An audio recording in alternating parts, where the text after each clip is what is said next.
विद्यार्थी मित्रांनो नमस्कार. मी कुंभार सर तुम्हा सर्व विद्यार्थ्यांचे स्वागत करतो.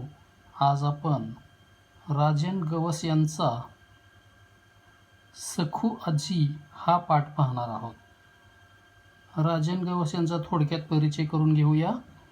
डॉक्टर राजन गणपती गवस यांचं हे पूर्ण नाव. त्यांचा जन्म कोल्हापूर जिल्ह्यातल्या गडहिंग्लज तालुक्यातील आत्याळ या गावी 21 नोव्हेंबर 1959 रोजी झाला. राजन गवस हे मराठीतील नामवंत लेखक आहेत. त्यांच्या तणकट या कादंबरीला 2001 सालचा साहित्य अकादमीचा पुरस्कार मिळालेला आहे. साहित्य प्रकारामध्ये कथा, कादंबरी, कविता, समीक्षा, ललित गद्य अशा वेगवेगळे साहित्य प्रकार त्यांनी हाताळलेले आहेत. त्यांच्या साहित्य कृती जर आपण बघितल्या तर चौंडक, भंडारभोग, धिंगाणा, तणकट, बळीचा इत्यादी त्यांच्या कादंबऱ्या आहेत.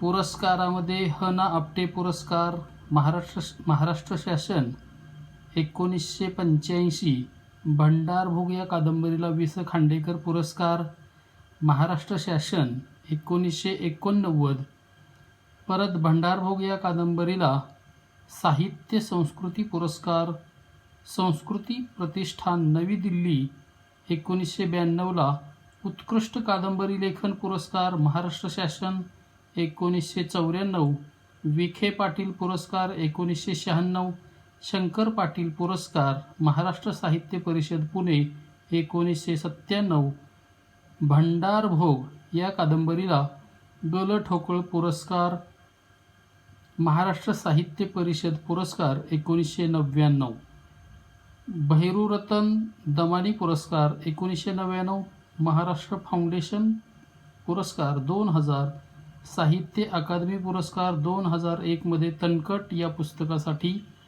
अनंत लाभसेटवार पुरस्कार, डॉक्टर लाभसेटवार प्रतिष्ठान अमेरिका 2008 साली, आनंदीबाई शिर्के पुरस्कार, महाराष्ट्र शासन 2008. राजन गवस हे जे आहेत वेगवेगळे साहित्य प्रकार त्यांनी हाताळलेले आहेत.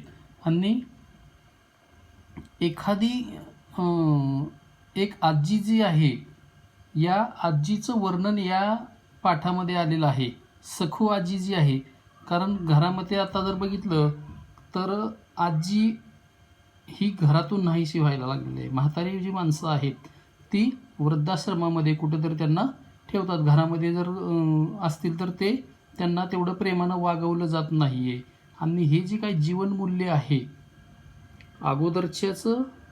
अगोदरची पिढी आणि आत्ताची पिढी यांच्यामध्ये जो काही संघर्ष चाललेला आहे, जे जीवनमूल्य आहे याचं भान असणारी ही सखू आजी, तिची प्रगतिशील दृष्टी, निर्णय क्षमता, माणसावरचे प्रेम अतिशय सहजतेने ओघवत्या शैलीत लेखकाने या पाठामध्ये सखू आजीचं वर्णन केलेलं आहे. तर नवे आणि जुने जी जीवनमूल्य आहेत त्या आजीची प्रगती, तिची प्रगतिशील दृष्टी, निर्णय क्षमता आणि माणसावर असणारं प्रेम, म्हातारी माणसं जे असतात फार प्रेमळ असतात. आणि तसेच ही सखू आजी, आता सखू आजीची आपण ही गोष्ट आपण पाहणार आहोत.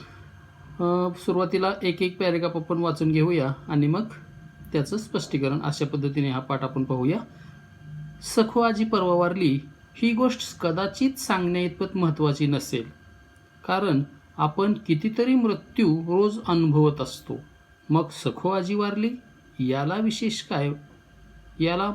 विशेष महत्त्व काय, असा प्रश्न कोणीही उपस्थित करू शकेल. याबाबत मला काहीही म्हणायचे नाही. तरीही सखू आजीचा मृत्यू मला खोलवर जखम करून गेला. आपलं असं काही हरवलं असं मला आजही वाटते. माझ्या जगण्यातलं एक शुभ्र निरभ्र काही संपलं अशी एक पोकळी वाढते. कोण सखू आजी, माझी कोण लागत होती ती? कोणीच नाही, ना माझ्या जातीची ना पातीची, पण तरीही ती माझ्या जवळची होती, रक्ताच्या नात्या इतकीच. सखू आजीचं वय वर्ष 90, हातात काठी, वाकून कमान झालेलं शरीर, चेहरा सुरकुत्यांनी भरलेला. सखू आजी गल्लीतून जाताना कोणी सहज म्हटलं, आजी कुठं चाललीस? तर लगेच उत्तर, कुठं जातोय बाबा? म्हातारं माणूस, हाडं गेली वाड्याला, बघा माझ्या मड्याला. म्हातारे काय बोलते हे सगळ्याला समजायचं असं नाही, पण प्रत्येकजण तिच्याशी बोलायचा प्रयत्न करतो. म्हातारी प्रत्येकाशी बोलते. मला सखू आजी नेहमीच एक कविता वाटते. ती कवितेत बोलते, कवितेत जगते. तिच्या इतकं प्रचंड भाषिक ज्ञान मला कोणाकडंच दिसलं नाही. आणि लेखक सांगायला लागलेत बाबा सखू आजी जी आहे ती परवा वारलेली आहे. आणि आता आपण जर बघितलं किंवा आता ह्या कोविडमध्ये कितीतरी रोज हजारो माणसं मारायला लागलेली आहेत. जवळजवळ आपल्याकडनं 80-90 हजार लोक ह्या कोरोनामध्ये गेलेले आहेत. म्हणजे रोज कुठं ना कुठं माणसं मारायला लागलेली आहेत. आणि लेखक सांगतो की सखू आजी जी आहे ती परवा वारलेली आहे. आता ही गोष्ट सांगणे इतकी महत्त्वाची नाही, कारण रोज माणसं मारायला लागलेली आहेत आणि त्यात एक सखू आजी मेली तर त्यात काय, कारण आपण रोज माणसं मारायला लागलेली बघायला लागलो आणि त्यात सखू आजी मेली याला विशेष काय महत्त्व आहे असा कोणी प्रश्न उपस्थित केला तरी त्याच्याबद्दल लेखक सांगतो की मला त्याच्याबद्दल काहीही म्हणायचं नाही, कारण सखू आजीचा जो मृत्यू झालेला आहे तो लेखकाला खोल जखम करून गेलेला आहे. लेखकाला वाटतं की आपलं कुणीतरी हरवलेलं आहे, आपल्या जवळचं कुणीतरी गेलेलं आहे, आपल्या जगण्यातलं काहीतरी निरभ्र संपलं आहे, एक पोकळी जी निर्माण झालेली होती.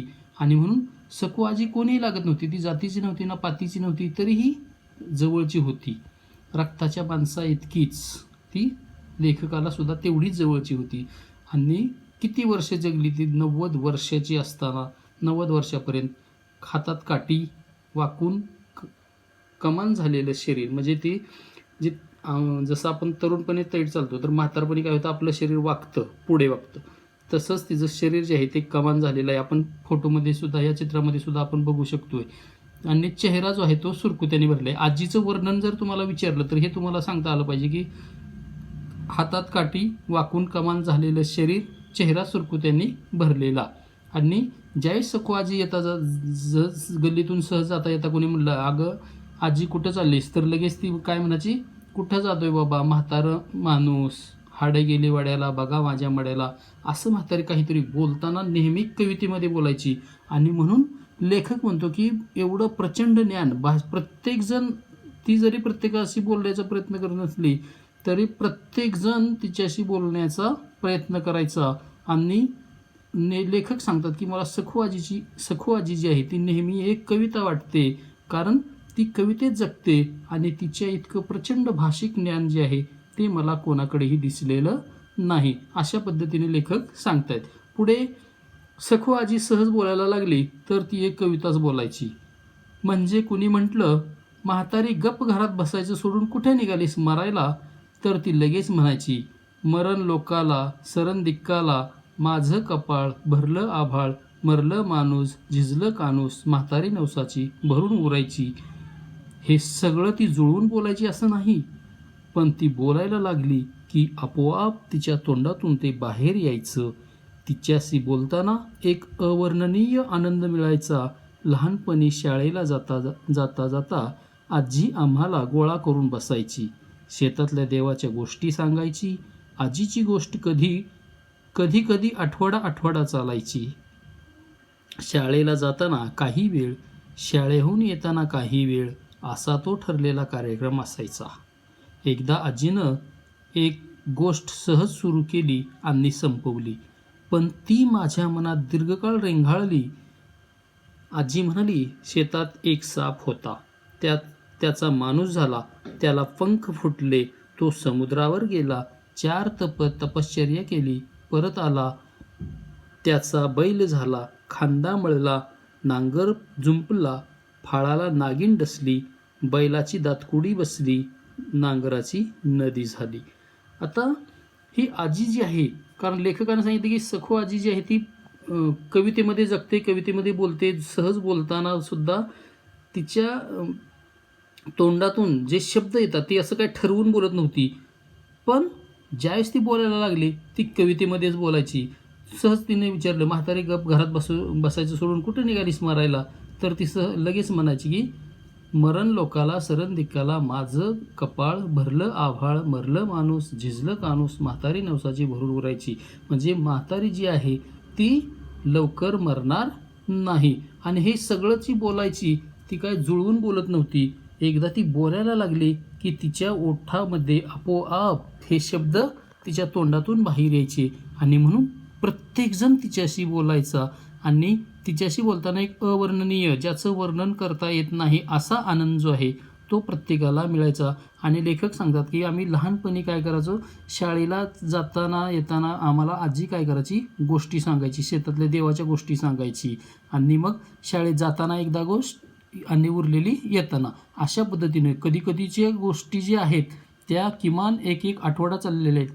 पण आजीनं काय केलं, एकदा एक सहज गोष्ट सुरू केली आणि ती लगेच संपवली. पण लेखकाच्या लक्षात ती कायमस्वरूपी कोरली गेलेली होती. आणि म्हणून लेखक सांगतात की जी गोष्ट तिने सांगितलेली आहे, शेतात एक साप होता, त्याचा काय झाला, माणूस झाला, त्याला पंख फुटले, समुद्रावर गेला, 4 तपश्चर्या केली. 4 तप म्हणजे एक तप जो असतो तो 12 वर्षाचा, तर 4 तप म्हणजे 12×4 48 वर्ष काय केले त्यानं, तपश्चर्या केली.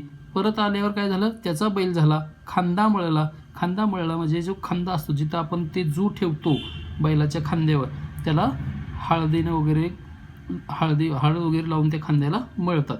तर त्यात परत काय केलं, नांगर जुंपला आणि फळाला नागिन डसली. फळाला म्हणजे जो जमिनीमध्ये घुसतो आणि ढेकळं काढतो तो फाळ जो असतो जो जमिनीमध्ये घुसणार त्या फळाला काय झालं, नागिन डसली म्हणजे नागिन चावली. आणि त्यामुळं काय झालं, बैलाची दातकुडी बसली आणि नांगराची नदी झाली. पुढे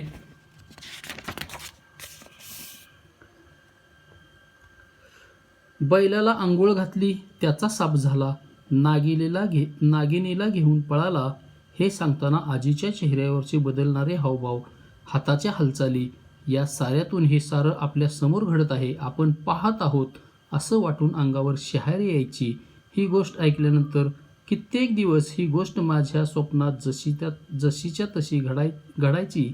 बैल आंघोळ करायला लागला की डोळे टक्क उघडे पडायचे. तिथून पुढे झोपच लागायची नाही. कधीतरी आपल्या स्वप्नातला साप नागिन घेऊन जाईल आणि आपल्याला हे स्वप्न पडायचं बंद होईल असं वाटायचं. पण कैक वर्षात असं कधी घडलं नाही. ही कथा कधी अचानक स्वप्नात येतेच. आजीनं कैक गोष्टी सांगितल्या, पण एवढीच कशी मेंदूत रुतून बसली हा प्रश्न अनुत्तरित आहे. त्या काळी आणि त्यानंतर या गोष्टीचा अर्थ आजीला विचारला होता तर ती फक्त हसायची. मध्येच एकदा म्हणाली, गावगर्तीला सपान धरतीला, धरती दुवापली, माती हाराकली, आता हे कोणाला कळणार. नंतर म्हातारीला काहीच विचारलं नाही. आणि मग ज्यावेळेस त्या बैलाची दातखिळी बसली त्यावेळेस बैलाला आंघोळ घातल्यानंतर काय झालं, त्याचा परत साप झाला आणि तो नागिनीला घेऊन पळाला. आणि हे ज्यावेळेस ती सांगायला लागलेली आहे, ती सांगत असताना तिच्या चेहऱ्यावर जे हावभाव होते त्या हावभावामुळंच हे प्रत्यक्ष आपल्या डोळ्यासमोर हे घडतंय असंच लेखकाला वाटत होतं. आणि लेखक सांगतात की ही गोष्ट ऐकल्यानंतर कित्येक वर्ष जी आहे ती जशीच्या तशी स्वप्नामध्ये लेखकाच्या स्वप्नामध्ये यायची ती. आणि बैलाला आंघोळ ज्यावेळेस घालायला लागलेले आहेत असं स्वप्नात दिसायचं, त्यावेळेस डोळे उघडे पडायचे म्हणजे जाग यायची आणि तिथून परत झोप लागायची नाही. पण लेखकाला असं वाटायचं की स्वप्नातला साप कधीतरी नागिन घेऊन जाईल आणि आपल्याला स्वप्न हे जे पडतंय हे स्वप्न बंद होईल. पण कित्येक वर्षात असं कधीच घडलं नाही. ही कथा अचानक स्वप्नात येतेच. आजीनं एवढ्या गोष्टी सांगितल्या, पण एवढीच गोष्ट का आपल्या मेंदूत रुतून बसली आहे, हेच का आपल्या ध्यानात राहिलेली आहे, याचं उत्तर ज्यावेळेस आजीला विचारलं ती फक्त हसायची आणि ती म्हणायची, गाव गर्तीला सपान धरतीला, धरती दुवापली, माती हाराकली, आता हे कोणाला कळणार. म्हणजे याचा अर्थ लेखकाला सुद्धा कळत नव्हता. आणि म्हणून लेखकानं सांगितलं की मी त्यानंतर तिला काहीही विचारलं नाही. आता सखू आजी गावातल्या कुणाच्याही बारशाला, लग्नाला, मैताला हटकून पुढं असायची. सगळं तिच्या म्हणण्यानुसार चालायचं. तिच्या शब्दाला चॅलेंज नसायचं. गावातल्या बापाई माणसात ती एकदम बरोबरीनं वागायची.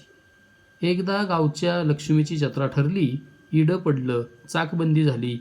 अशात गावातली वस्तू बाहेर जाऊ द्यायची नाही असा नियम. अशात सातबा घोरपड्याचा पोरगा वावगं वागला. गाव बैठक बसली. पंच म्हणाले, रिवाजानुसार सातबाच्या पोराला दंड कराच. सगळ्यांनी माना डोलावल्या. निर्णय फायनल. एवढ्यात म्हातारी उठली, म्हणाली, पोरगं मांडीवर घाण करतंय म्हणून मांडी कापता होय का? सगळे टाळा पगळून बघायला लागले. बोलायचं काय? शेवटी सगळे उठले, आपापल्या घराच्या वाटेला लागले. सातबाच्या पोराला कोणीच काही बोललं नाही. म्हातारीची गावाला भीती होती. आता ही जी म्हातारी आहे, तिचं सगळं गाव जे आहे ते सगळं तिचं नातेवाईक आहे. तिचं जवळचं कोणी नसलं पण सगळं संपूर्ण गाव जे आहे ते तिचं नातेवाईक आहे. आणि म्हणून कुणाच्या दुःखाचा कार्यक्रम असू द्या, सुखाचा कार्यक्रम असू द्या, बारशाचा असू द्या किंवा मैताचा असू द्या, लग्नाचा असू द्या, या सगळ्या कार्यक्रमामध्ये हटकून ती पुढे असायची. आणि सगळं जे काम चाललेलं आहे तिच्या म्हणण्यानुसार, तिच्या शब्दाला कोणीही विरोध करणारं नव्हतं. आणि गावात जे काय पुढारी वगैरे असतील त्या माणसामध्ये ती एकदम बरोबरीनं वागायची. आणि मग एकदा असंच लक्ष्मीची जत्रा, इडं पडलं म्हणजे चाकबंदी, गावातून कुठलीही वस्तू बाहेर जाऊ द्यायची नाही. जसं आता आपण कोरोनाच्या याच्यामध्ये आपण घराच्या बाहेर न पडता घरात बसतो, त्याच पद्धतीनं तिथं काय झालेलं आहे, इडं पडलं म्हणजे चाकबंदी झाली. आणि ह्याच्यामध्ये काय, लक्ष्मीची जोपर्यंत यात्रा होत नाही तोपर्यंत बाहेर जायचं, कुठलीही वस्तू जाऊ द्यायची नाही असं ठरलेलं होतं. आणि असा नियम असताना सातबा घोरपड्याचा पोरगा जो आहे तो वावगं वागला, म्हणजे चुकीचं वागला. आणि त्यामुळं गाव बैठक बसली आणि पंच रिवाजानुसार आता आपला जो नियम होता तो नियम काय केला, या सातबाच्या पोरानं मोडलेला आहे आणि म्हणून त्याला दंड केला पाहिजे. आणि मग सगळे असा ज्यावेळेस निर्णय झाला, सगळ्या जे पंच होते, जे बापाई लोक होते, जे सगळ्यांनी माना डोलवल्या, तेवढा निर्णय फायनल झालेला होता. पण तेवढ्यात म्हातारी उठली आणि पोरगं मांडीवर घाण करतोय म्हणून काय तुम्ही मांडी कापता होय का? म्हणजे लहान मुलगा आपल्या जर मांडीवर जर बसला आणि मांडीवर त्यानं सी केली तर आपण काय मांडी कापतो का? याच्यानुसार मग सगळे जे आहेत एकमेकाकडं टाळा पगळून बघायला लागले, म्हणजे एकमेकाकडं आश्चर्यानं ते बघायला लागले. काय बोलायचं? मग सगळे शेवटी उठले आणि आपापल्या घराच्या वाटेला गेले. आणि सातबाच्या पोराचा जो दंड होणार होता तो वाचला. मग त्याच्यामुळं आजीनं ज्यावेळी सांगितलं की तुम्ही काय पोरगं मांडीवर घाण करते म्हणून काय मांडी कापताय काय, असं म्हटल्यानंतर सातबाच्या पोराला कोणीही काहीही बोललं नाही. अशा पद्धतीनं म्हातारीची गावाला जी भीती होती. एकदा सखवाजी गावातल्या आयाबाया गोळा करून आमच्या घरात आली. तेव्हा मी कॉलेजात जात होतो. आमच्या भागात तेव्हा प्रौढ साक्षरतेचे वर्ग जोरात चालले होते, पण आमच्या गावात एकही चालत नव्हता. म्हातारी सगळ्या आयाबायांच्या समोर म्हणाली, आमचं पोरगं एवढं काय काय शिकलंय, आपल्याला दुसरा मास्तर कशाला पाहिजे? तूच शिकव र आम्हाला. सखू आजी 15 दिवसात वाचायला शिकली. सगळ्या बायकांना शिकवत सुटली. त्यावेळी आमच्या गावचा सरपंच अंगठेवाला होता. त्याला तिनं चावडीतच गाठलं. आठवड्यात सहीपुरता साक्षर केला. आमच्या गावातला चोपडा यांचा पोरगा पहिल्यांदा पोलीस झाला. म्हातारीनं गावच्या बायका गोळा करून त्याला ओवाळलं. ड्रेसवर दही साखरेनं तोंड गोड केलं. गाव म्हणजे म्हातारीचा गोतावळा. तिला गावातल्या सगळ्या लहान मोठ्या थोरांमध्ये आपलं घर दिसायचं. आणि सखू आजी जी आहे ती काय करायची तर गावातल्या आयाबाया ज्या आहेत, सगळे जे काही महिला असतील त्या सगळ्या गोळा करायची. आणि लेखक सांगतात की आमच्या गावामध्ये त्यावेळेस काय झालं, प्रौढ साक्षरतेचे वर्ग आजूबाजूच्या गावामध्ये चाललेले होते, पण लेखक सांगतात की आमच्या गावामध्ये ते प्रौढ साक्षरतेचे वर्ग अजून चालू झाले नव्हते. मग सगळ्या बायका आणल्या आणि लेखकाला म्हटले की आमचं हा जो मुलगा आहे, लेखक जो आहे, तो एवढा मोठा शिकतोय, कॉलेजमध्ये जातोय, काय काय शिकतोय, आणि मग आपल्याला दुसरा मास्तर कशाला पाहिजे, त्यापेक्षा आपण याच्याकडून शिकूया. आणि तिला म्हटलं की आता तूच आम्हाला शिकव.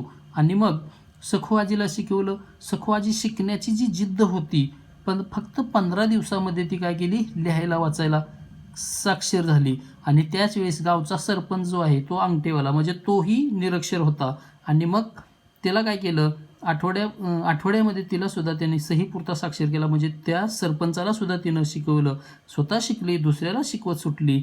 आणि गावामध्ये सुखाचा असू द्या, दुःखाचं असू द्या, कुणाचं लग्नाचं असू द्या, काम बारशाचं असू द्या, किंवा कोण मेलेलं असू द्या, त्या सगळ्यामध्ये आजी आहे ती सगळ्याच्या सुखदुःखामध्ये सहभागी असायची. आणि मग गावातला चोपडा यांचा मुलगा पहिल्यांदा पोलीस झालेला होता. आणि मग त्या म्हातारीनं सखू आजीनं काय केलं, गावच्या सगळ्या बायका गोळा केल्या आणि त्याला ड्रेसवर, तो ड्युटीवर आल्यानंतर त्याला ड्रेसवर ओवाळलं, दही साखरेनं तोंड गोड केलं. आणि लेखक सांगतात की गाव म्हणजे म्हातारीचा गोतावळा. तिला गावातल्या सगळ्या लहान थोरामध्ये आपलं घर दिसायचं. ती कुठं आपलं घर बघायची, तर गावातलं जे कोणी लोक असतील ते सगळे आपलेच आहेत. एक विश्वात्मक भाव, जसं संतांनी सांगितलं हे विश्वचे माझे घर, त्या पद्धतीने सगळं गावच तिचं घर होतं. गावातल्या प्रत्येकामध्ये ती आपलं नातेवाईक शोधत होती. आणि म्हणून सगळ्या लहान थोरामध्ये तिला आपलं घर दिसायचं. सखू आजी शिकली सवरली असती, शहरात जन्मली असती, तर कुठं पोचली असती. आता लेखक विचार करले की 15 दिवसामध्ये ही जी बाई आहे ती लिहायला वाचायला शिकलेली आहे, वयाचं 90 वर्ष आहे. आणि एवढ्यामध्ये ती शिकली, कारण एवढी प्रचंड बुद्धिमत्ता. ती जर शिकली सवरली असती, शहरात जन्माला आली असती, तर ती कुठं पोचली असती. इतकी बुद्धी तिला लाभली होती, पण ते तिच्या नशिबात नव्हतं, म्हणून तिचं काही बिघडलं नव्हतं. जरी ती शहरात जन्माला आलेली नसली, ती शिकली सवरलेली नसली, आणि तिला बुद्धीच एवढी लाभलेली होती, त्याच्यामुळं तिचं काहीही अडलं नव्हतं, काहीही बिघडलं नव्हतं. तिनं सगळं तिच्या हयातीत काबीज केलं होतं. सखू आजी मरण पावली. लहान पोरापासून म्हाताऱ्या कोताऱ्यापर्यंत प्रत्येकाच्या डोळ्यात पाणी आलं, गाव पोरकं झालं. आणि अशी सखू आजी जी प्रत्येक गावकऱ्यांच्या सुखदुःखामध्ये सहभागी आहे. तिचा निर्णय, तिनं जो निर्णय घेतलेला आहे तिच्या शब्दाला चॅलेंज नाही. अशा पद्धतीची ही सखू आजी ज्यावेळेस मरण पावली, त्यावेळेस गावातल्या लहान पोरापासून ते म्हाताऱ्या कोताऱ्यापर्यंत प्रत्येकाच्या डोळ्यामध्ये काय झालेलं आहे, पाणी आलेलं आहे. आणि गाव जे आहे ते अनाथ झालेलं आहे, पोरकं झालेलं आहे. आता फक्त आजीच्या दंतकथा, घडलेल्या न घडलेल्या, प्रत्येक गावात अशी एक आजी गावचा गोतावळा सांभाळून गेलेलीच असते. आता गावगाडा बदलला, आजीला जागाच उरली नाही. अडचण फक्त उद्याच्या मुलांची. त्यांनी अशा आजीची आठवण कुठली सांगायची. आणि ही जी आजी आहे, आता आजीच्या फक्त दंतकथा आहेत, फक्त म्हणजे ती प्रत्यक्षात आजी जी आहे ती आता ती नाही. कारण गावगाडा जसा गोतावळा बदलत गेला, गाव बदलत गेलेलं आहे, आणि त्याच्यामुळं त्या घरामध्ये आजीला जागा उरलेली नाही. आणि म्हणून गावगाडा बदलला आणि त्याच्यामध्ये आजीला या घरामध्ये जागा उरलेली नाही. जी आजी आहे घरामध्ये जर असेल तरीसुद्धा तिला एवढं प्रेमानं मायेनं कोणीही सांभाळत नसतं. आणि म्हणून मरावे परी कीर्ती रूपी उरावे, अशा पद्धतीची आजी ही ज्यावेळेस आपण जन्म घेतो त्यावेळेस आपण रडत असतो, आणि ज्यावेळेस आपण जातो त्यावेळेस सगळे लोक रडली पाहिजेत, आपण हसत गेलं पाहिजे, आणि सर्व लोक जे आहेत ते रडले पाहिजेत. असं काम करून जाणारी ही सखू आजी. आता लेखक सांगतात की आता मी ह्या आजीची गोष्ट सांगितलेली आहे. आताच्या परिस्थितीमध्ये काय झालं आहे, गावगाडा बदललेला आहे आणि घरामध्ये आजीला जागा नाही. आणि म्हणून अडचण जी होणार आहे ती उद्याच्या मुलांची, कारण त्यांना आजीची आठवण कुठली सांगणार नाहीत किंवा ते सांगू शकणार नाहीत. अशा पद्धतीने लेखक सुरुवातीलाच आपल्याला सखू आजी वारली आणि त्यात काय एवढं रोज मारतात, त्याच्यामध्ये सखू आजी मिली तर काय. पण ज्यावेळेस लेखकाने तिचा पूर्ण ज्यावेळेस जीवनपट आपल्याला सांगितलेला आहे त्यावेळेस आपल्या लक्षात येते की सखू आजी जी आहे ती गावातल्या प्रत्येकाशी, प्रत्येक घरामध्ये तिचा नातेवाईक आहे, प्रत्येकाच्या सुखदुःखामध्ये सहभागी होणारी सखू आजी. आणि ज्यावेळेस ती मेली, गावातल्या लहानापासून मोठ्यापर्यंत सगळ्यांच्या डोळ्यामध्ये पाणी होतं. आणि म्हणून जसं संतांनी सांगितलेलं आहे, मरावे परे कीर्ती रूप विरावे. ज्यावेळेस आपण जन्मतो त्यावेळेस आपण रडत असतो, बाकीचे हसत असतात. म्हणून जाताना आपण असं सगळं काम केलं पाहिजे की आपण हसत गेलं पाहिजे आणि लोकांनी आपल्यासाठी रडलं पाहिजे. अशा पद्धतीचा हा पाठ आपल्याला संदेश देणारा हा पाठ, आजीचं महत्त्व सांगणारा, आजीचं या संस्कार करण्यामध्ये आजी किती महत्त्वाची आहे अशी ही आजी आपल्या प्रत्येकाला लाभावी. आपल्या घरात असेल तर तिची आपण सुद्धा अशा पद्धतीने काळजी व्यवस्थित घ्यावी. अशा पद्धतीचा हा पाठ आपल्याला समजला असेल अशी आशा करूया. याचं जे काय स्वाध्याय आहेत याचा सर्व स्वाध्याय तुम्ही पूर्ण करायचे आहेत. तुम्हाला हा जर व्हिडिओ आवडला असेल तर लाईक करा, शेअर करा आणि चॅनेल जे आहे ते सबस्क्राईब करा. धन्यवाद.